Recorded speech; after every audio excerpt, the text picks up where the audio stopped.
High everyone, म गुनाहार पोखरेल। मैले आज क्लास 11 बेसिक म्याथमेटिक्सको सिक्वेन्स एन्ड सिरिजको केही क्वेसन लिएर आएको छु। 6 मार्क्समा आउने लङ क्वेसन। यसपछि पनि मैले अन्य लङ क्वेसनहरू पनि पार्ट 2 पार्ट 3 गरेर कन्टिन्युअसली राख्ने छु। You can enjoy a lot with this video. Question छ, let f be a function f a to be defined by f of x equal to x minus 1 divided by x plus 2 with a equal to b equal to a भनेको domain, b भनेको codomain. फर्स्टमा find the range, यसको range find out गर्नु पर्यो। सेकेन्डमा function f is one to one and onto both, दुइटै छ कि एउटा छ कि, र इफ नट छैन भने how can we make one to one and onto. यसको लागि यो 2072 बोर्ड एक्जाममा आएको क्वेसनबाट साभार गरिएको solution. Given f a to be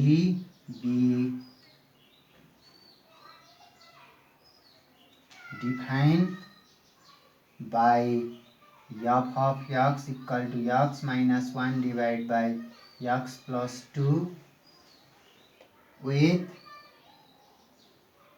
a equal to minus 1 0 1 2 3 4 and b equal to minus 2 1 minus 1 by 2 0 1 by 2 1 by 4 and 2 by 5 is given.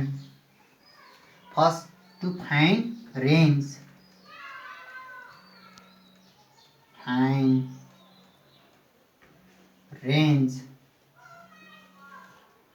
यसको लागि के छ, रेन्ज कसरी फाइन्ड आउट गर्ने। रेन्ज भनेको के हो, रेन्ज भनेको के हो भने x डोमेनमा भएको इच इलिमेन्टलाई गिवन फंक्सनमा राख्दा f of x जे आउँछ, it is known as range. For this, when x equal to how many, minus 1, f of minus 1 equal to how many, minus 1 minus 1 divided by minus 1 plus 2 minus 2. Next,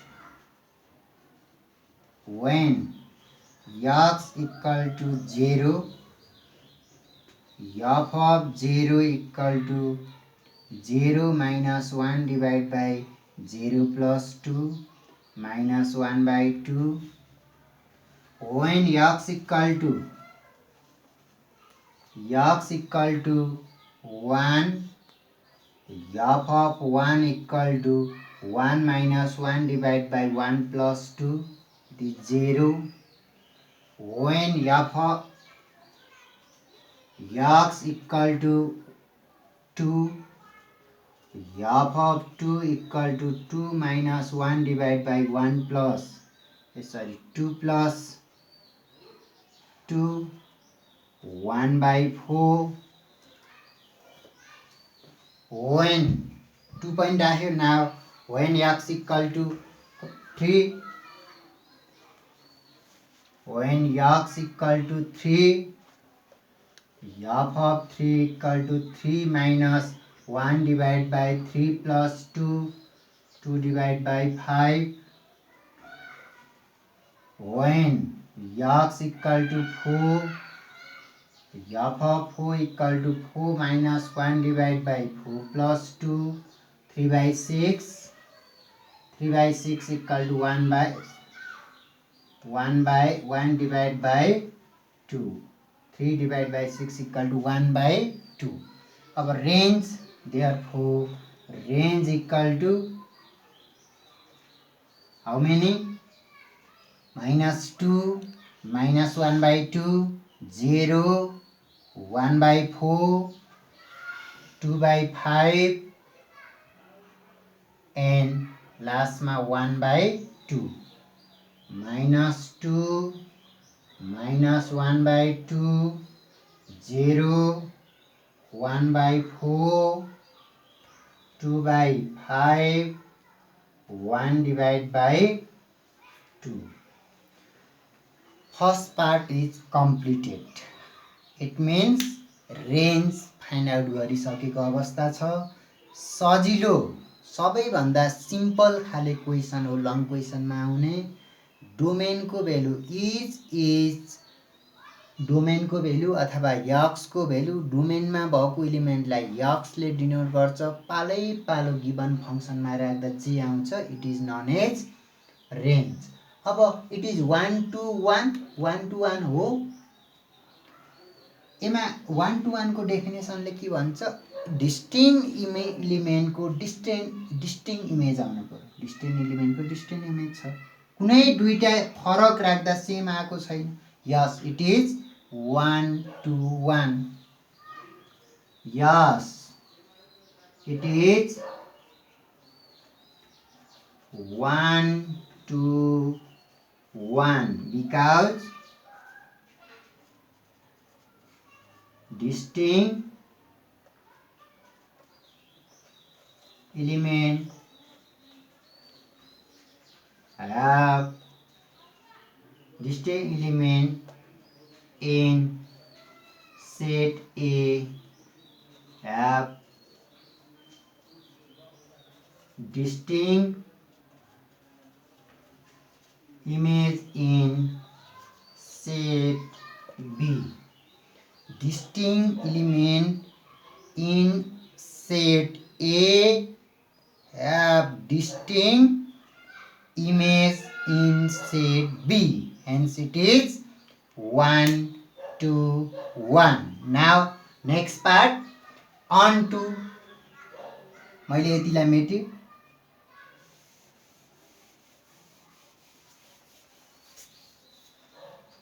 or on to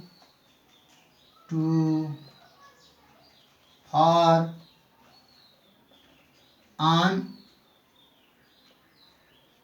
on to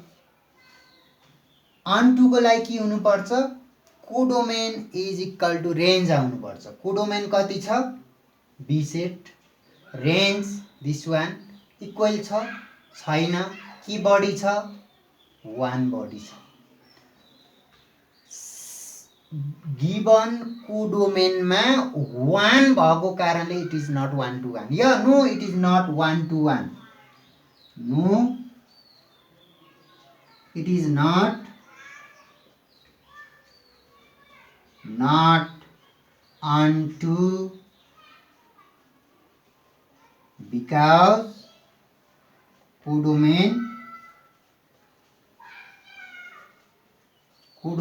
is not equal to range। codomain र range equal नभएको कारणले it is not onto। के छ लास्टमा? If not छैन भने how can make it 1 to 1 and onto both? 1 to 1 त छँदैछ। अब हामीले के मात्रै बनाउनु पर्यो? onto बनाउनु पर्यो। कसरी 1 to हुन्छ? if we can remove 1 from domain। yes we can make, finally we can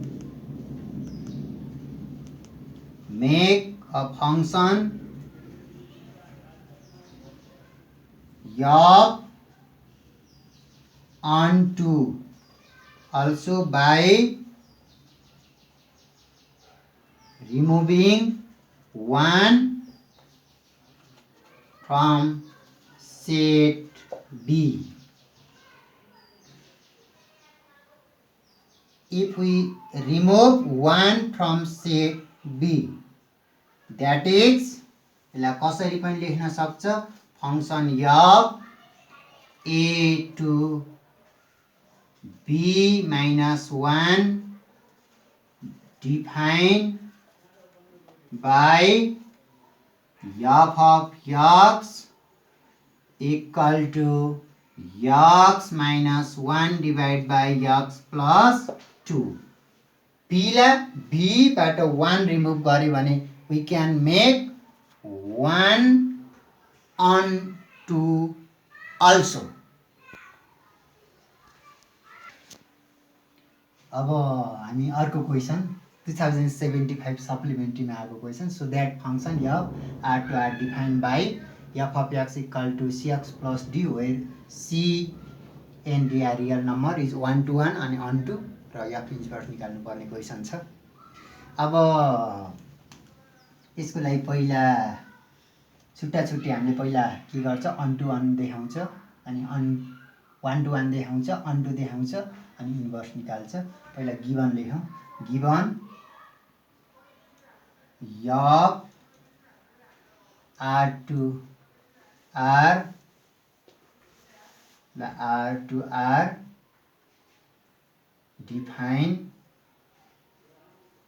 defined by f of x equal to cx plus d to show 1 to 1 to show 1 to 1. त्यसको लागि के छ, हामीले 1 to 1 देखाउने process के छ भने different इलिमेन्टको different image आयो भने 1 to 1 हुन्छ. र यसको कन्ट्रापोजिटिभ डेफिनेसन के छ, यदि इमेज सेम छ भने इलिमेन्ट पनि सेम हुन्छ. हामीले त्यही कन्ट्रापोजिटिभ डेफिनेसनबाट सुरु गर्छ. For all x1 x2 belongs to r. अब केबाट सुरु गर्छ, यो r भनेको domain, f of x1 image equal छ बाट सुरु गर्छ. के हुन्छ, f of cx1 plus d cx2 plus d or cx1 equal to cx2. Therefore, x1 equal to x2. Image equal हुँदा element equal हो. So it is 1 to 1. Hence, it is 1 to 1. Now for onto, for to show onto, onto को लागि के छ, onto को लागि हामीले के सो गर्नुपर्छ, x इक्वल टु y अथवा f of x equal to b.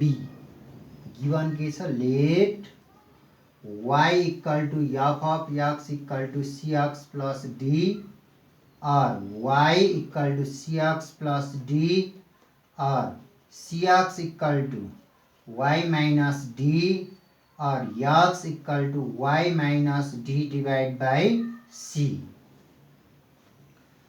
Now f of x बाट स्टार्ट गर्यो, f of y minus d divide by c. यो भ्यालु यसमा राख्यो भने c dot y minus d divide by c plus d, c cancel, y minus d plus d is equal to y. Therefore f of x equal to y. के आयो, f of x equal to y आयो भने hence it is on to. f of x equal to y, it is on to. 1 to 1 पनि भयो, on to पनि भयो. मैले यहाँ ठाउँ अभावको कारणले ल्याङ्ग्वेज लेख्न सकिनँ. Hence it is on to. Finally अलिकति एउटा कुरा बाँकी रह्यो कि f इन्भर्स x, यो 9-10 देखि नै हामीले इन्भर्स निकाल्ने पढिसकेको छ. अब एकदम सिम्पल छ. To find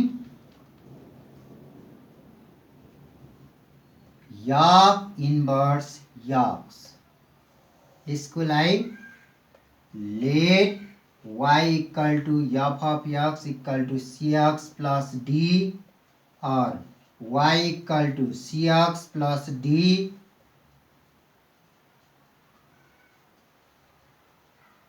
इन्टरचेन्जिङ x and y, यसबाट x equal to cy plus d or cy equal to x minus d or y equal to x minus d divided by c. Therefore, f inverse x equal to how many? X minus d divided by c. It is f inverse x निकाल्ने process. अब यसै क्वेसनलाई आधार मानेर हामीले cx plus d को ठाउँमा कहिलेकाहीँ ax plus b आउन सक्छ, 2x प्लस 5 आउन सक्छ. सेम प्रोसेस युज गरेर सिम्प्लिफाई गर्नु. कहिलेकाहीँ डोमेन र रेन्ज फरक आउँदा फरक प्याटर्न हुन सक्छ. अन्य क्वेसनहरू अन्य भिडियोमा समावेश गरिनेछ. अहिलेलाई okay. Have a great day ahead.